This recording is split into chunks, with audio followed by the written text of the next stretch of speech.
Good morning. Happy Friday.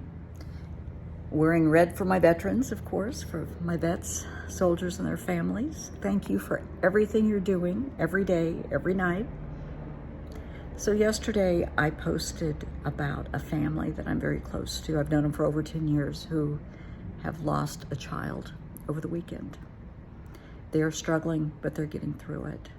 And I'm really glad I did the post because it opened up a lot of dialogues in a lot of families. I've had a lot of calls. People need to realize the weight and power of your words before you say them. You may not realize how hurtful your tone may or may not be. You may or may not realize the implication of your word, how it can be taken any number of ways. And that's not always a positive thing. And of course, there are those who are bullies, reactive abusers, narcissists who love nothing more than to say mean, hurtful things, to start a fight, to provoke. And as adults, I want us to disengage. It takes two to argue. It takes one to walk away. Teach your children that, please. One mean, snarky, hurtful comment is one person's opinion. The opinion that matters most is your own. That's what counts. This morning I posted a reminder because it's cold and flu season. So I posted a reminder to everybody to please, change out your toothbrushes, keep, your countertops and your steering wheels wiped down. I have been getting snarky comments. Seriously. So I don't engage. I block and delete. I don't need that crap in my life. I'm just trying to be helpful. People forget, they don't think keys are filthy. Steering wheels, door handles, inside the car. Wipe it down real quick. It doesn't take long. It keeps you from reinfecting yourself. And it made people mad. Okay, they were brewing for a fight. They're not going to get it from me. They're not worth it. They are not worth my time and energy. Hurtful things can be said. People take them any number of ways. I had some great conversations yesterday with adults who thought back to their childhood, and they remembered hurtful, nasty comments made when they were 5 years old. And they're older than I am, so that puts them, I'm 63, so that puts them, I think the oldest one was in their 80s.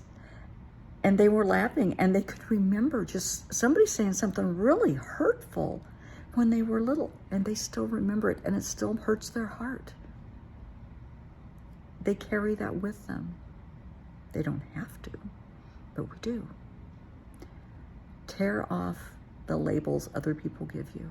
That's their opinion. Everybody's entitled to an opinion. They're entitled to be wrong. Let them think whatever they want, sweetie. It doesn't matter. I want you to think positive about yourself. I want you to feel strong and to feel good about yourself. Don't let somebody's inflammatory attitude, inflammatory words, their bad mood, their bad day affect you. That's them. We got enough problems. We don't need to adopt other people's. But I know, especially when dealing with children, words sting. And it's not just the words of a child on the playground or in the classroom. The comments from an adult can cut them to the core. Be careful what you say. Be careful how you say it. If you're wrong, apologize.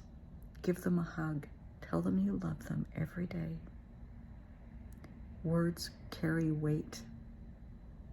Words carry consequences. Think about that. Your words have a consequence. Every word that comes out of your mouth has a consequence. Good, bad, neutral. But there's a consequence. Your tone has a consequence. Think about it. Words and your tone can be a mighty weapon. It can be worse than a knife. It can be worse than a gun. Those wounds can heal.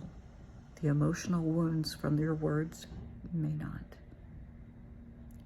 Your wounds that you inflict by your words can hurt someone so deeply, as we read every day and see on the news, a child may take their life. And people will say, well, that was their choice. Was it really? They're a child. They're scared, they're confused, they're hurt. Those same person or persons that said those horrible things could just have easily reached out and helped them and lifted them up. It's your choice. Because you, my love, are responsible for your actions, inactions, attitudes, behaviors, and the consequences, even of your words.